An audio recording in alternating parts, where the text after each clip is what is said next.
శ్రీనివాస్ అండి, మాది యలమంచిలి ఓపర్ మినిస్ట్రీస్. అయితే అయ్యగారు ప్రభు పేరిట మీకు వందనాలు. మరి స్టేజ్ మీద ఉన్నటువంటి దైవజనులందరికీ ప్రభు పేరిట వందనాలు.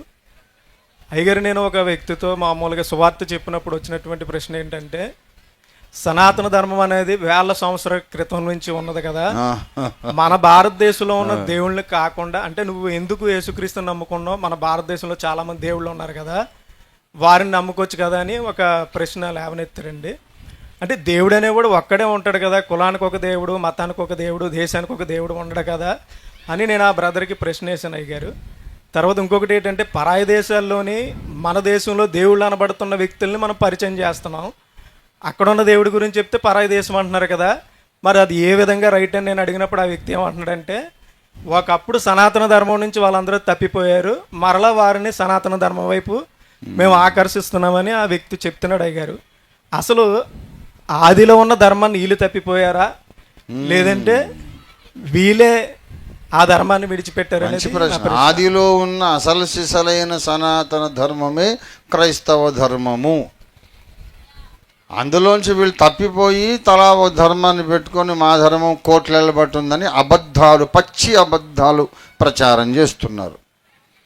వీళ్ళు అనుకున్న ధర్మం ఏది వేల లక్షల ఏళ్ళ కిందట లేదు లేదు లేదు లేదు అనే సంగతి దిగంబర్ కాంబ్లే గారు చెబుతున్నారు.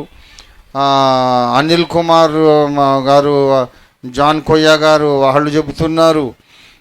ఇంకా అనేక మంది మార్క్సిస్టు అధ్యయనకారులు, ప్రొఫెసర్లు అనేక మంది చెబుతున్నారు. ఇది లక్షల సంవత్సరాలకు ముందేమీ లేదు అనే సంగతిని చెప్పినటువంటి మహానుభావులు అనేక మంది ఉన్నారు. అదంతా అబద్ధం, కట్టుకథ. అసలు వాస్తవం ఏంటో నేను చెప్తున్నా. క్రీస్తుకు పూర్వము 4000 సంవత్సరాలు,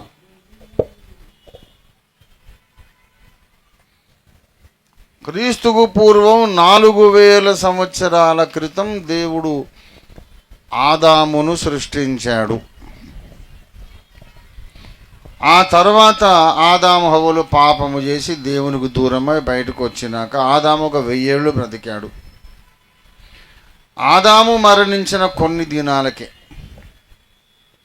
ఈ భూమి మీద నెఫీలు అనేవాళ్ళు పుట్టుకొచ్చారు. దేవుని కుమారులు వచ్చి నరుల కుమార్తెలతో వివాహ సంబంధాలు పెట్టుకున్నందుకు రాక్షసులు పుట్టారు. ఈ సంకర జాతిని నాశనం చేయడానికి 2400 సంవత్సరాలు బీసీ నాడు దేవుడు జలప్రళయం పంపించాడు. ఆ జలప్రళయం తర్వాత మళ్ళీ మానవ జాతి నోవహు ద్వారా ప్రారంభమైనప్పుడు మళ్ళీ సెకండ్ బ్యాచ్ నెఫీలులు పుట్టారు. మళ్ళా దేవదూతలు వచ్చారు, మళ్ళీ రాక్షసుల్ని కన్నారు. మళ్ళీ భూమిని నాశనం చెయ్యను అని దేవుడు వాగ్దానం చేశాడు కాబట్టి మళ్ళీ జలప్రళయం రప్పించలేదు. ఈ సెకండ్ బ్యాచ్లో పుట్టినటువంటి నెఫీలులలో ఒకడు నిమ్రోదు. వాడు భూలోకాన్ని మొత్తం ఆక్రమించుకొని, అంటే అప్పుడు కొన్ని లక్షల జనాభా ఉంటుంది. ఇప్పుడు మీకు ఎగ్జాంపుల్ చెబుతాను. ఇప్పుడు మన భారతదేశ జనాభా ఎంత? 150 కోట్లు టచ్ అయింది.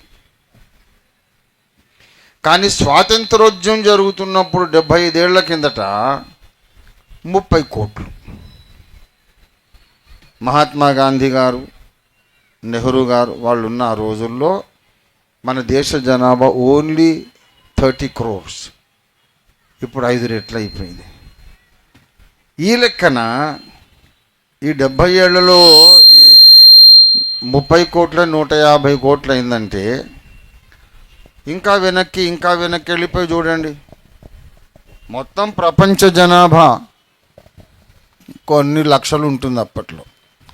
ఆ నిమ్రోద్ అనేవాడు మొత్తం భూమి అందంతటా ఈ లక్షల మందికి ఒక్క భాష, ఒక్క పలుకు ఉండగా ఆ ఏక కుటుంబాన్ని నా రాజ్యం అని చెప్పి వాడు స్థాపించి రాజధానిగా బాబెలు అనే మహానగరాన్ని కట్టించి మనమే ఆకాశానికి ఎక్కిపోదామని ఎత్తైన గోపురాన్ని కట్టించి నేనే దేవుడను అని ప్రకటించి ఒక మతాన్ని స్థాపించాడు.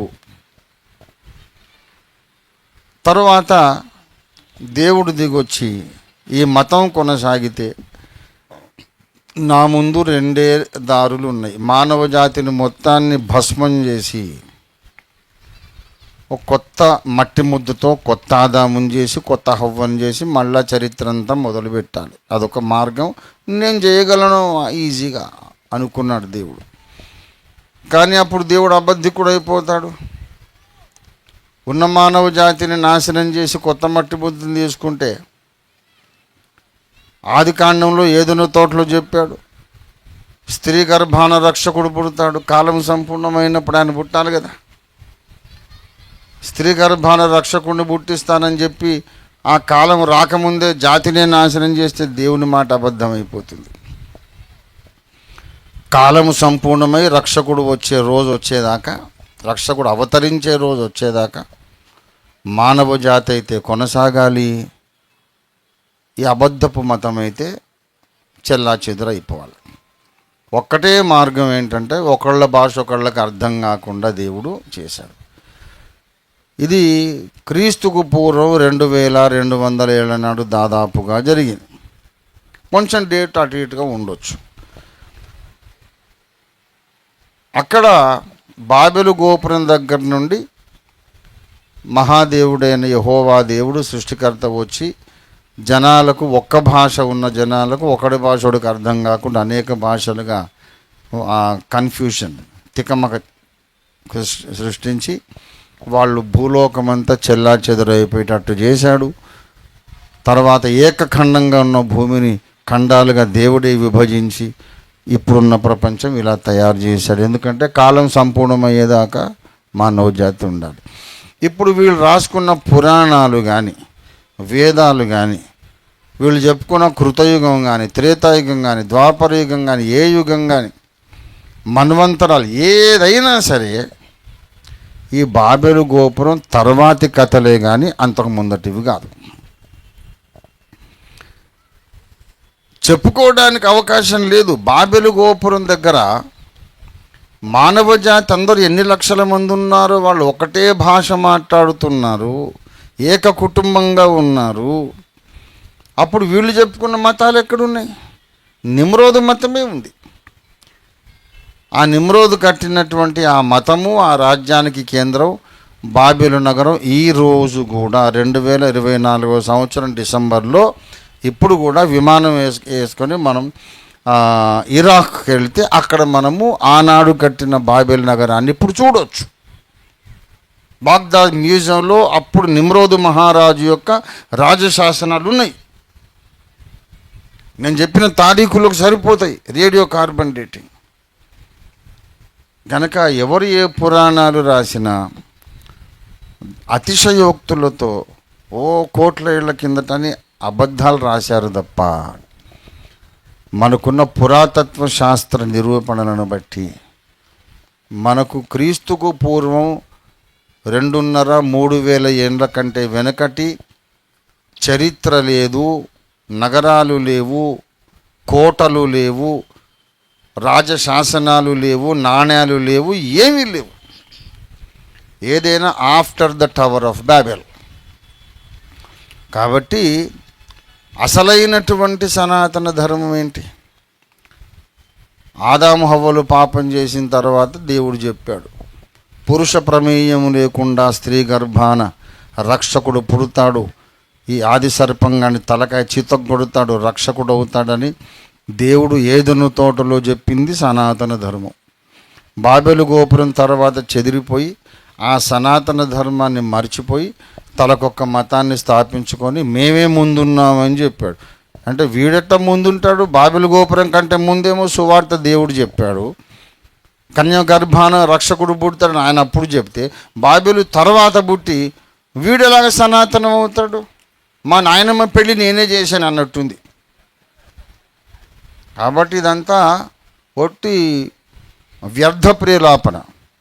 వాళ్ళకు తెలియక అజ్ఞానంతో మాట్లాడుతున్నారు కనుక ఇది వాస్తవం. రైట్. God bless you.